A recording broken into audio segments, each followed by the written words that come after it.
आज हम लोग पढ़ने वाले हैं समांतर क्रम में प्रतिरोधों का संयोजन।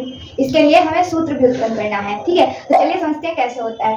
सबसे पहले तो हम लोग 2 पॉइंट ले लेंगे, जैसे हमने श्रेणी क्रम में लिए थे 2 पॉइंट, वैसे ही यहाँ पर भी लेंगे। एक ए पॉइंट है, एक बी पॉइंट है। ठीक है, 3 प्रतिरोध जोड़ने हैं, वो भी समांतर क्रम में, इसलिए एक ऊपर आएगा, उसके नीचे दूसरा आएगा, उसके नीचे तीसरा आएगा। तो 3 प्रतिरोध कुछ इस तरह से जोड़ेंगे कि पहला तार इस तरह से जाएगा जिसमें R1 प्रतिरोध है। ठीक है, दूसरा तार इस तरह से जा रहा है जिसमें R2 प्रतिरोध है, तीसरा तार जो जा रहा है उसमें R3 प्रतिरोध है। ठीक है, और इनकी धारा, क्योंकि यहाँ पर I धारा जा रही थी, लेकिन यहाँ पर 3 जगह बढ़ जाएगी, इसलिए I1 पहले के लिए I1 होगा, दूसरे तार के लिए I2 मान होगा धारा का, और तीसरे तार के लिए I3 मान होगा धारा का। यहाँ पर हम लोगों ने बैटरी लगा रखी है। ठीक है, इसको स्विच या की बोलते हैं, कुंजी कह सकते हैं। ठीक है, तो आइए समझते हैं इसको कैसे करते हैं। 2 प्रतिरोधों का समांतर क्रम में संयोजन करने के लिए हम लोग क्या करते हैं कि प्रत्येक प्रतिरोध को 2 सर्वनिष्ठ बिंदुओं से जोड़ते हैं।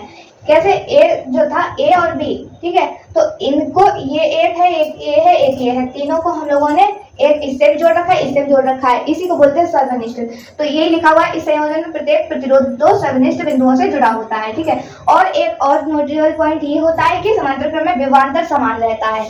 ठीक है, चलिए इसके आगे बढ़ते हैं। सत्यापन कैसे होता है? माना R1, R2 और R3 प्रतिरोध समांतर क्रम में जुड़े हुए हैं, तो इसमें धारा I1, I2 और I3 जा रही है, आपको दिख रही है, तथा विभवांतर का मान समान है, V देंगे। ठीक, तो यहाँ से हम लोग ओम के नियम से क्या लिख सकते हैं?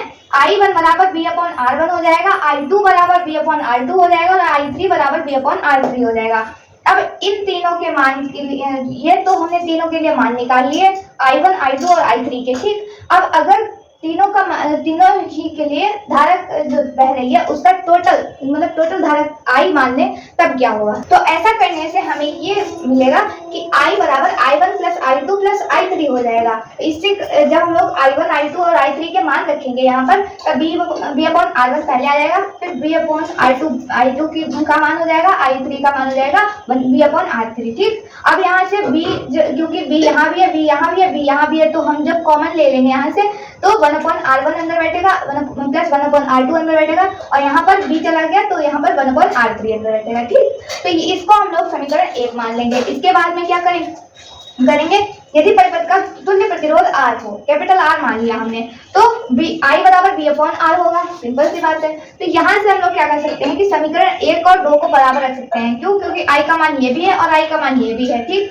तो हमने जब इसको बराबर रखा, V/R बराबर V into 1/R1 plus 1/R2 plus 1/R3, तो यहाँ से हम लोग V से B कैंसिल हो जाएगा, और यहाँ पर क्या बचेगा? 1/R बराबर 1/R1 plus 1/R2 plus 1/R3। तो इस तरह से समांतर क्रम के लिए, संयोजन के लिए सूत्र होता है प्रतिरोधों के, और हम लोग इसी तरह से इसे सत्यापित करते हैं। तो यहाँ से हम लोग क्या कह सकते हैं कि क्रम में जुड़े प्रतिरोधों का तुल्य प्रतिरोध का व्युत्क्रम उन प्रतिरोधों के योग के बराबर होता है। ठीक है, तो इस तरह से इसे हम लोग प्रूव करते हैं। ये था हमारा समांतर क्रम में प्रतिरोधों का संयोजन। उम्मीद करते हैं आपको समझ में आ गया होगा। वीडियो समझ में आई हो तो लाइक कीजिएगा, चैनल को सब्सक्राइब कीजिएगा। फिर मिलते हैं एक और नए वीडियो के साथ, तब तक के लिए धन्यवाद।